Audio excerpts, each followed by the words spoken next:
Sir உண்மையிலே எனக்கு பயங்கர ஷாக்கா இருக்கு. இப்படி கூட நடக்குதா? டேய், என்னை பார்த்தா உனக்கு என்ன கேன பேலா தெரியுதா? தேவராஜ் நிலா மாதிரி நீ ஒரு டெம்பரவரி டெலிவரி பாய் எனக்கு நல்லாவே தெரியும். சார் அம்மா பேசுறேன்டா. Phone sir. சிவா சார் எங்க அம்மா சார். எங்க அம்மா கால் பண்றாங்க. இப்படி எல்லாம் ரிங்டோன் வச்சுட்டா உங்க அம்மா தான் பேசுறாங்க நான் நம்பிடுவேனா? ஏன் ரிங்டோன் என்னன்னு தெரியுமா? குழந்தை கலகலகலன்னு சிரிக்கும். ஆனா எனக்கு இன்னும் கல்யாணமே ஆகலை. மரியாதையா ஸ்பீக்கர் ஃபோன் ஆன் பண்ணி பேசு. மா சிவா மணி 2 ஆச்சுடா. வரேன்னு சொல்றியே தவிர நீ எங்க இருக்க? அது வந்துடுறேம்மா. என்ன தயக்கமா சொல்ற? நீ எதுவா இருந்தாலும் அம்மா கிட்ட மறைக்காம சொல்லுடா, பயமா இருக்கு. இது சவாரி இறக்கி விட்டு வரும்போதுமா ராயப்பேட்டை சிக்னல் பக்கத்துல ஒரு பெரியவர் அடிபட்டு கிடந்தாரு. விட்டுட்டு வர மனசு இல்ல. அவர் ஆஸ்பத்திரியில சேர்த்துட்டு அவர் சொந்தக்காரங்களுக்கு தகவல் கொடுத்துட்டு நான் வெயிட் பண்ணிட்டு இருக்கேன். அப்படியா? சரி நல்ல காரியம் தான். சீக்கிரம் வா. உன் கால் டாக்ஸிலே பொண்ணு பார்க்க போலாம்டா. அப்பதான் பெருமையா இருக்கும். சரிம்மா வச்சிரவா? வச்சிரு. பாத்தீங்களா சார், இப்ப நம்புறீங்களா?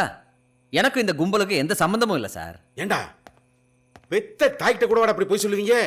அடேங்கப்பா, எப்படி பெரியவர் ராயப்பேட்டா சிக்னல் ஆஸ்பத்திரி, அது எப்படா? அப்பப்ப யோசிப்பீங்களா இல்ல மொத்தமா யோசிச்சு மைண்ட்ல ஏத்திக்கிறீங்களா?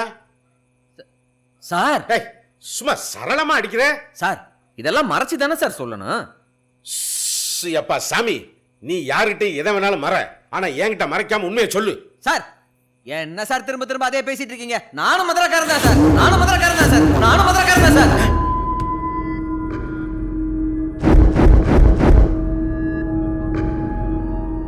மதுரக்காரங்க என்ன சந்தேகத்திற்கு அப்பாற்பட்டவங்களா? இல்ல போலீஸ் பிடிக்க கூடாத ஆளுகளா? இல்ல பொய்யே சொல்லாத அரிச்சந்திரங்களா? இந்த விசாரணைக்கு அதுக்கு என்ன சம்பந்தம்? என்ன மீனிங்கு? ஒரு மீனிங்கும் இல்லை சார். நீங்களும் மதுரக்காரன்றதுனால சிம்பாலிக்கா ஒரே ஊர் தான்னு உணர்த்தினேன். அதான் உங்களுக்கே எல்லா உண்மையும் தெரியுதே சார். போய் அவங்கள பிடிக்கிறத விட்டு ஏன்ட்டு என்ன சார் எதிர்பார்க்குறீங்க? அப்படி வாடா என் மதுரை சிங்கம். நான் உனக்கு சொன்ன உண்மையெல்லாம் எனக்கு சொன்னதே ரூபன் தான். தேவராஜை ஷூட் பண்ணும்போது கார் ஆக்சிடென்ட் ஆச்சுல, அந்த டிரைவரை நாங்க அரெஸ்ட் பண்ணிட்டோம். அவன் ரூபனை காமிச்சு கொடுத்துட்டான். ரூபனை நாங்க அரெஸ்ட் பண்ணோன்னு அவன் எல்லா உண்மையும் கக்கிட்டான். அவனை வச்சு அந்த பொண்ணையும் சரக்கு வாங்க வெயிட் பண்ணிட்டு இருந்த அந்த கும்பலையும் அரெஸ்ட் பண்றதுக்காக அவனை பைக்கில் முன்ன விட்டு நாங்க பின்ன ஃபாலோ பண்ணும்போது கார் ரிப்பேர் ஆயிடுச்சு. அதை பயன்படுத்தி ரூபன் எஸ்கேப் ஆயிட்டான். ரூபனையும் அந்த பொண்ணையும் அரெஸ்ட் பண்றதுக்கு நாங்க ஃபாலோ பண்ணும்போது அவங்க 2 பேரும் ஓங்கார்ல வர்றதை பார்த்தா உன்னை ஃபாலோ பண்ணோம். இப்ப ரூபன் செத்துட்டான். அவனை கொன்னது ஆல்பர்ட் தான் நீயே சொல்லிட்ட. ஆல்பர்ட் அரெஸ்ட் பண்றதுக்கு இதுவே போதும். ஆனா அவனை நாங்க டச் பண்ணோம்னா மத்தவங்க எல்லாம் உஷாராயிடுவாங்க. அது பெரிய தப்பாயிடும். இன்னும் சில பேர் எங்க டிபார்ட்மெண்ட்டுக்கே தெரியாம தலைமறைவா அந்த தொழில கொடி கட்டி பறக்குறாங்க. அவங்களையும் சேர்த்து பிடிக்கிறதா எங்களுடைய பிளான். இந்த பிளான் ஒர்க் அவுட் ஆகணும்னா எங்களுக்கு கிடைச்சிருக்கிற ஒரே துருப்பு சீட்டு நீதான். உனக்கு எல்லாமே தெரியும். நீயே சொன்னா நாங்க போய் தேடி கண்டுபிடிச்சிருவோம். இல்ல பிரஸ்ஸை கூப்பிட்டு உன்னை அக்யூஸ்ட்னு அனௌன்ஸ் பண்ணி அவங்கள உன்னைய தேடி வர வச்சு அரெஸ்ட் பண்ணுவோம். அப்ரூவரா மாறிட்டினா 6 மாசத்துல வெளியே வந்துடலாம். இல்ல ஆயிலுக்கும் களிதான்.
ஐயோ போலீஸ்காரர் அழுகுடி.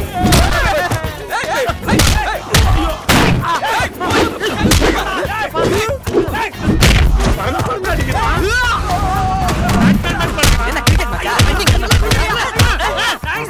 Escape! டேய், நில்லுடா, டேய். போலீஸ் ஸ்டேஷன்ல இருந்து போலீஸை கூப்பிடுறியா?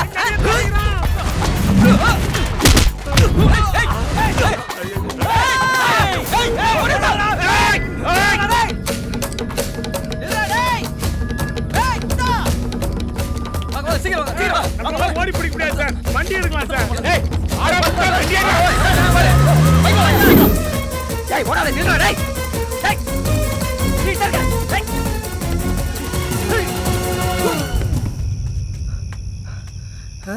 எங்க ஓடி வந்தோம் காணோம் சார். சார் ஏண்டா, உப்பி போன டெட் பாடி எங்கடா ஓட பாக்குற? எனக்கு ஹெல்ப் பண்றேன்னு பார்த்தா நீ எஸ்கேப் ஆகி என்னைய மாட்டி விட்டுற போல இருக்கு. பாஸ் நீங்க நம்ம கோயில மணி ஆடிட்டு இருந்த மாதிரியும் நான் என்னமோ உங்களை புதுசா மாட்டி விட்ட மாதிரி ஃபீல் பண்றீங்க. ஆல்ரெடி அக்யூஸ் தானே. யார் அக்யூஸ்டு? உன்னை மாதிரி கும்கி கண்டுக்கலாம் யாரை பார்த்தாலும் அக்யூஸ் மாதிரி தான் தெரியும். டேய், நான் எல்லாம் ஒழுங்கா பொண்ணு பார்த்து பிராமண மந்திரம் ஓத சுற்றம் சூட மேரேஜ் பண்ற நல்ல குடும்பத்தை சேர்ந்தவன்டா. பாஸ் நான் ஒன்றும் கெட்ட குடும்பத்தை சேர்ந்தவன் இல்லை. நேற்று பயங்கர மழை, எங்கடா ஒதுங்குன்னு யோசிச்சப்போ போலீஸ் ஸ்டேஷன் வாசலில் ஒதுங்கினேன். அங்கே ஒரு போலீஸு, ஒன்று இங்கே போலீஸ் இருக்கணும் இல்லை குற்றவாளி இருக்கணும், எல்லாரும் தங்கத்துக்கிட்ட சத்திரமான்னு கேட்டு கழுத்து பிடிச்சி வெளியே தள்ளி விட்டான் பாஸ். உடனே குற்றவாளியை மரத்துக்கு என்ன வழின்னு வச்சேன் பாஸ். என்ன பண்ணுறது, எழுத்தவரை போலீஸ் தான் இருந்தான். அவன் மூஞ்சில காது துப்பிட்டேன். குற்றவாளி கணக்கு சேர்த்து எனக்கும் பிரியாணி வாங்கி கொடுத்தான். நல்லா தான் இருந்துச்சு அப்படின்னு யோசிக்கிறப்போ ஏசிலேருந்து பிசி வரைக்கும் எல்லாரும் அடிக்கிறாங்க பாஸ். அந்த நேரம் கடவுளாக பார்த்து கரெக்ட் டைமில் உங்களை அமுச்சு வச்சு போலீஸ் நீங்கள் கண்டுதாக்கிட்டீங்க சார். அந்த நேரம் பார்த்து நானும் எஸ்கேப் ஆகிட்டேன். ஆனால் பாஸ் நீங்கள் ரொம்ப சூப்பராக ஃபைட் பண்ணுறீங்க. ரொம்ப முக்கியம். ஐயோ போலீஸ் வந்துருக்கு சார். நிற்கிறேன், ஓடுறான். வாங்க சார். ஏய், இது வந்த வழிடா. வாங்க சார்.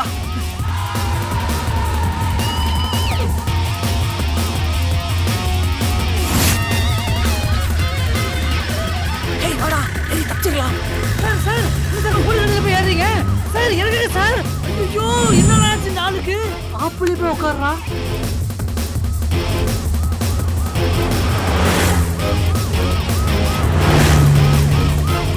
ஏய், நீங்களா அவனை? என் கூட ஏறி தப்பிச்சிருக்கலாம்ல. ஏன் ஒரு இழுப்பு இழுத்தனா? இந்த மூலையில குழம்பு போச்சா? அதுல போய் ஏறுறீங்க? தெரியும்டா, அதுல தான் ஈஸியா எஸ்கேப் ஆக முடியும். சார் அது போலீஸ் வண்டி சார். அதுல எப்படி சார் போறது? இங்க முன்னால தான் பாப்பாங்க, பின்னால பார்க்க மாட்டாங்க. திரும்ப வருவாங்க, ஏறி என்ன நீங்க பொருளுக்கு அனுப்ப விட மாட்டீங்க போல இருக்கு. டேய், டேய்.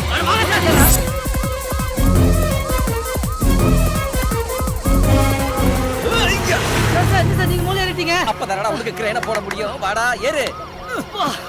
Jump, jump, jump. ஏய், இருடா, வீல்ல ஓடுடா.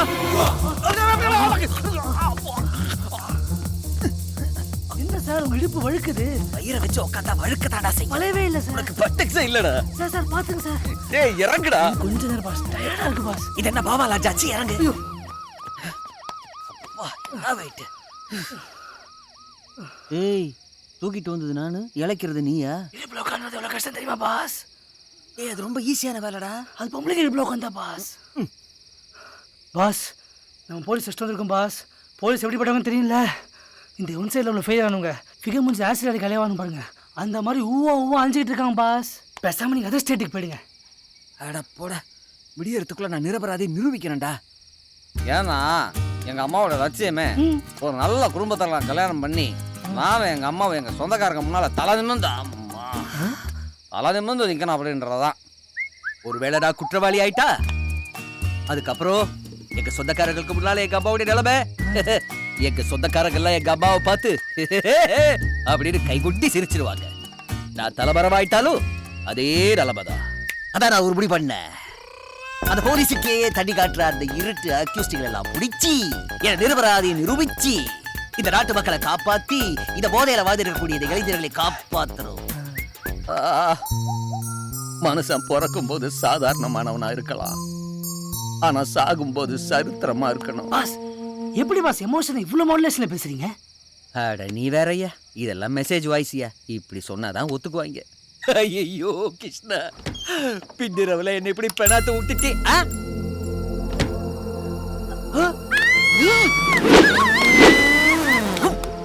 என்னம்மா? ஒண்ணு இல்லப்பா, கரப்பம் பூச்சி. நம்மளை பார்த்தா அப்படியே தெரியுது.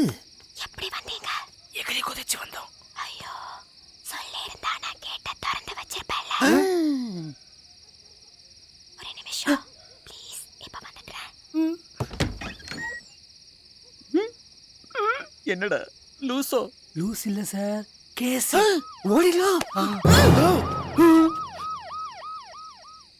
ஆமா சார், நீங்க எல்லாம் முறைப்படி பொண்ணு பார்த்து சுற்றும் சூழ மேரேஜ் பண்ற நல்ல குடும்பத்து பசங்க. உங்களுக்கு இதெல்லாம் தெரியாது சார். நாங்கெல்லாம் குறுக்கு வழியில குற்றம் சூழ மேட்டர் பண்ற பசங்க சார். எங்களுக்கு எல்லாம் தெரியும். சாரிங்கள்ல பல ரகம் இருக்கு சார். ரோடு சாரி, பங்களா sorry, hotel sorry, lodge sorry, அது மாதிரி சார். என்ன ரப்சர் பிடிச்ச ராத்திரிடா இது. என்ன காஸ்டியூம் மாத்தி கப்போட வரா? என்ன பிளான்ல வந்திருக்கான்னு தெரியலையே. இந்த சுடிதார் அப்பாக்கு தெரியாம போட்டது. நல்லா இருக்கா? இந்த காஃபி அம்மாக்கு தெரியாம போட்டது. சாப்பிடுங்க. பாத்தீங்களா, இதான் வெல்கம் ட்ரிங்க். நிறைய குடிச்சிருப்ப போல இருக்கு. பார்த்தா தெரியலையா பாஸ்? எடுங்க பாஸ். தேங்க்ஸுங்க. காஃபினா எனக்கு ரொம்ப பிடிக்கும். நீங்க இங்க வருவீங்கன்னு உங்க அம்மா சொன்னாங்க. அவங்க பார்த்த பொண்ண நீங்க தனியா போய் பார்த்து பிடிக்கலன்னு ரிஜெக்ட் பண்ணிட்டீங்களாம்.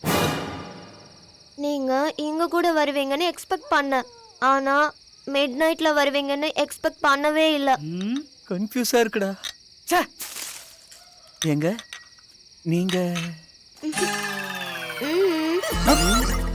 என்ன பாஸ், அவங்க கையில உங்க போட்டோ இருக்கு. ஒரே குழப்பமா இருக்கே பாஸ். இதெல்லாம் என்ன மாதிரி நல்ல குடும்பத்து பசங்களுக்கு தான் புரியும். இது அப்படி இல்ல, மேரேஜ் சாரி. எங்க தயவு செய்து நான் இங்க வந்தேன்னு எங்க அம்மாட்ட சொல்றாதீங்க. நான் வரேங்க. என்னங்க? ஆ? என்ன ஓகேவா? Okay okay okay. என்னங்க கன்வே ஆச்சா? ட்ரிபிள் ஓகேயா? அண்ணா, என்னம்மா? அவருக்கு என்ன கலர் சாரி பிடிக்கும்? சாரிக்கு நான் கொடுத்த விளக்கத்துல அவருக்கு இனிமே சாரியே பிடிக்காது நினைக்கிறேம்மா. அப்புறம் எது கலரை பத்தி கவலைப்படுறீங்க? இனிமே நீங்க சுடிதாரே மெயின்டைன் பண்ணுங்கம்மா.